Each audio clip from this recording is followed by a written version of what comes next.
Hey everyone, welcome to another day's episode and another made-for-TV drama. Today I will be discussing Death of a Cheerleader, both the 1994 original, which was also known as A Friend to Die For, and the 2019 remake. I will recap the storyline, talk about what the two movies did differently, and what I liked versus what I didn't care so much for. I will discuss movies that have a similar plot line or the same actors, but before I get into all of that, here's a little bit more about me. I am an admin on the fan pages Lifetime Movie Club and Lifetime Movie Channel on Facebook. These are not official pages. They are fan pages where you can discuss your favorite movies with others who enjoy Lifetime productions as well as classic TV movies as much as you do.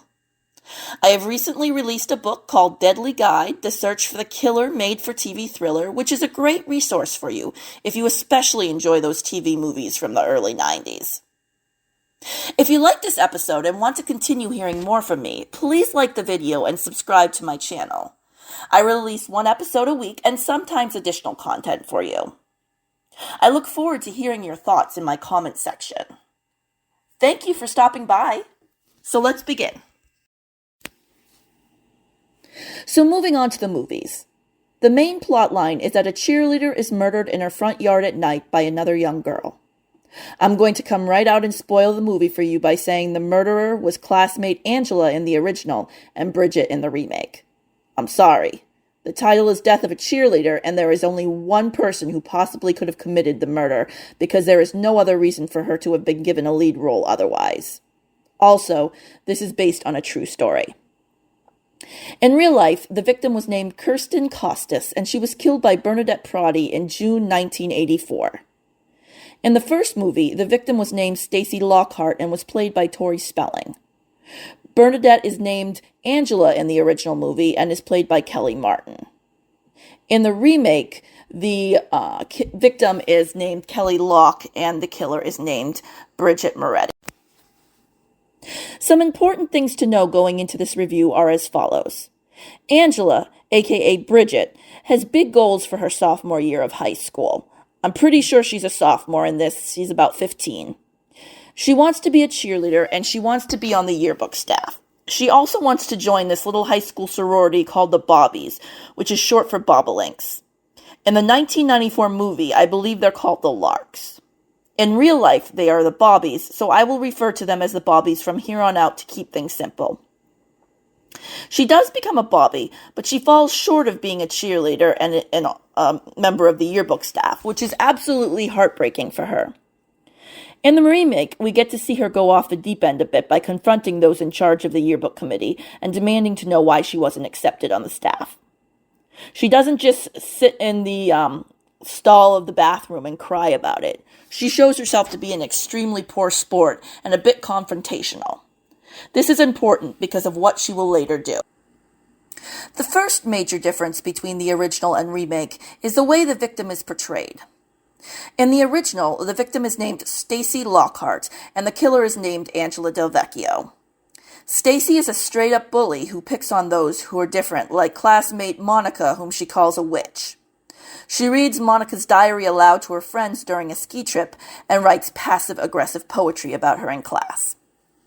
In the remake, victim Kelly Locke is arrogant, and she does say some mean things here and there, but she also comes across as a young girl who works hard to get what she wants, and can be genuinely caring at times. Kelly is played by Sarah Dugdale, and the killer, Bridget Moretti, is played by Aubrey Peoples, aka Aubrey Shea.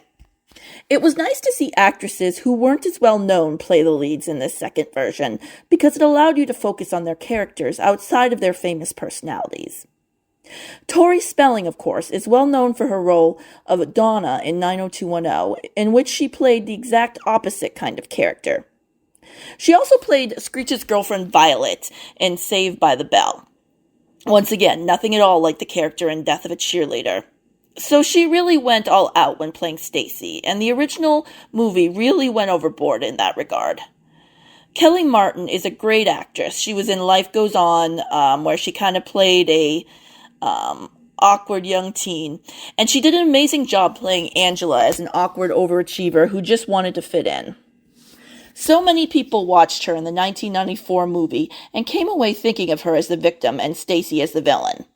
And I think that's unfair to the real people involved, namely the real victim, Kirsten Costas.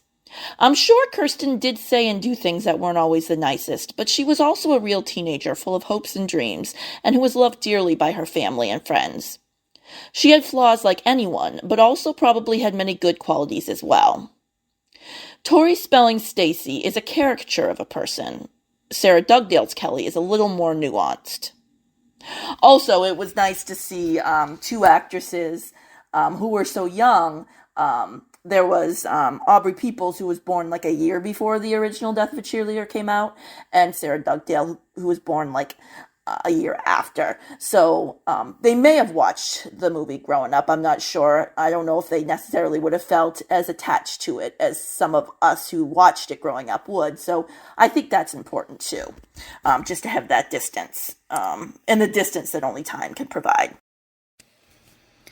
Both movies talk about the pressures that teens face and how this contributed to the tragedy. In the original, Stacy and those standing up for her are painted as bullies who care more about shaming Angela than doing what's right and just. In the remake, the friends of Kellie and Bridget acknowledge that the pressure is real, but they mourn all those involved and make a point of acknowledging the actual victim in all of this, Kellie. They don't call her the true victim or anything patronizing like that, even though she was the one who lost her life and did nothing to deserve it. They show empathy for all those caught in the middle of this tragedy. There is no need to pit one side against the other. It's all such a terrible waste. Another big difference between the movies is the way that the Monica-Nina character was handled in both. In the original, Monica had chin-length jet black hair and was made to look like a cartoon witch. Stacy called her a witch just to be mean, but the movie really played it up that this was her persona at school and made no effort to show her as a complex individual. I love that the remake showed Nina to be someone who went to church and was friendly with Bridget, because it showed that there were layers to her character, and she wasn't just someone for the mean girls to harass. Nina narrates the movie for a reason you'll find out as the movie goes on. This was another change from the original. Then there was the way the remake really went out of the way to show that Kellie wasn't trying to be outright hostile to Bridget the night she was killed. She rightly pointed out that it was wrong of Bridget to lie to her and to Kellie's mother, luring Kellie out of the house with a fake Bobby's dinner. Not to mention, Bridget lied to her own mother about babysitting that night and about needing the car only so she could drive the short distance home afterward, which was not the truth at all. By the way, it is worth noting that she made the fake invite to Kellie's mom by calling her on a payphone, which is especially sinister, given what ended up happening.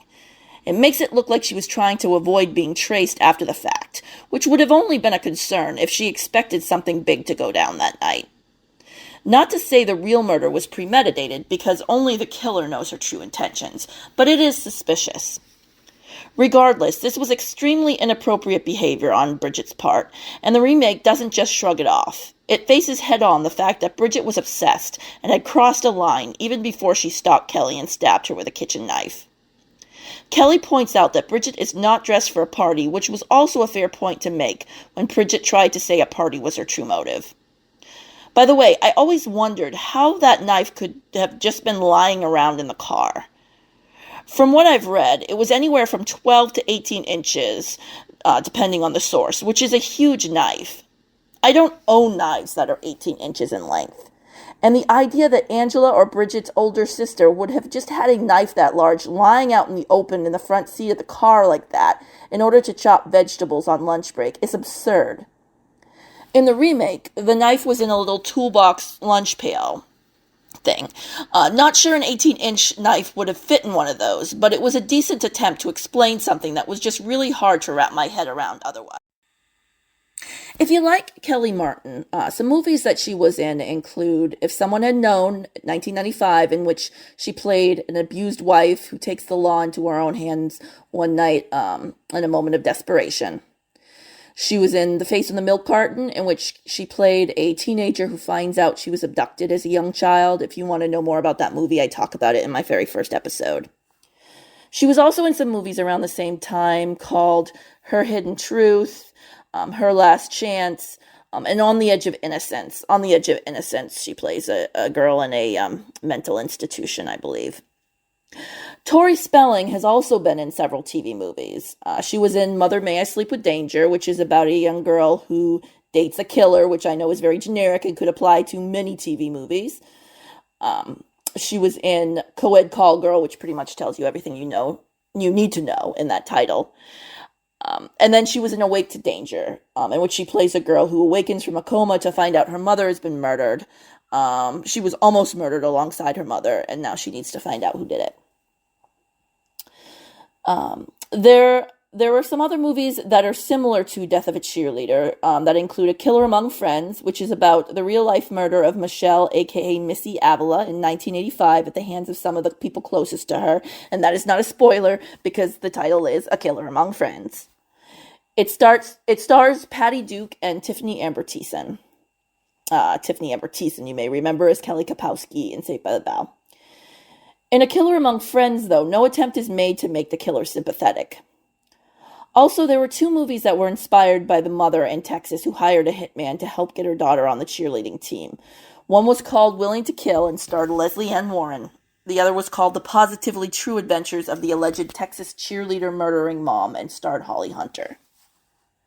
The Kirsten Costas case was featured on an episode of the 80s, The Deadliest Decade. I believe that show is on Tubi. It was last time I checked. The episode was called The Cheerleader Murder.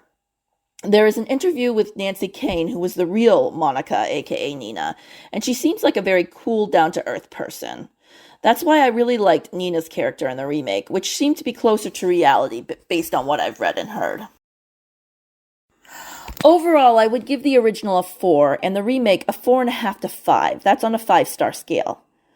I really do like the original because of Kellie Martin. She did a fantastic job, and she really made you feel for a character that's not easy to empathize with because she's a killer. But, also, it was the original, so I kind of have a fondness for it because of that. I just can't get over the way they painted the victim as almost deserving of death. And lots of people come away from the original thinking that about Kirsten. And that's not right. Nobody deserves to be murdered like that.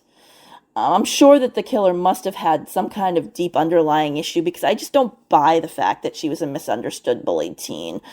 I didn't know her, so I can't really say for sure, but there was probably something else going on there. And I think the remake did a better job of showing that. The original is available to watch on Tubi and Freevee. The remake is available to buy on Amazon Video, or you can watch it with a Lifetime Movie Club subscription on Amazon. So check them out and see what you think. Well, that's all for today. Take care, everyone. And remember, cheerleading and high school in general are supposed to be fun, not a life or death scenario. So keep your chin up. I know it can be hard sometimes, but you can't just go around murdering people because they upset you.